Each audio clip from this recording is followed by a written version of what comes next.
সকাল বন্ধুরা, সবাই কেমন আছো? আশা করছি সবাই ভালো আছে। আবারও নিয়ে চলে আসলাম আমারই একটা কাজের ভিডিও। আমি একজন মেকানিক। আমার ভিডিও তোমরা যারা দেখো তারা নিয়মিত সবাই জানো কত ছোট ছোট সূক্ষ্ম জিনিস দিয়ে এটাকে সেটিং করতে হয়।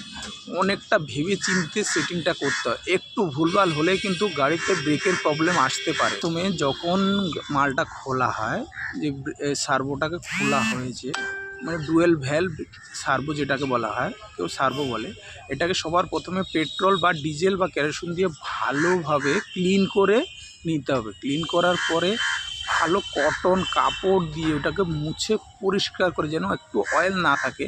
পারলে তোমরা ধোলাই করে তারপরে মুছে নেবে। তারপরে এটাকে সেটিং করতে হয়। আমি ওয়েট করছি কিটের জন্য। অবশেষে চলে আসলো আমার, মানে যে সেটিং করবো, যে মালগুলো চেঞ্জ হবে, ডুয়েল ভ্যালভ কিটগুলো যে সেটিং হবে, এই যে ডাব্বা প্যাকিংয়ে চলে এসছে, দেখো নাম্বারটা দেখতে পাচ্ছ তোমরা। আর তারপরে আমি কমপ্লিট করে ফেলেছি সার্ভোটা। দেখো কমপ্লিট করার পরে কত সুন্দর পরিষ্কার করে জিনিসটাকে সেটিং করে ফেলেছি। এবার হবে গাড়িতে সেটিং।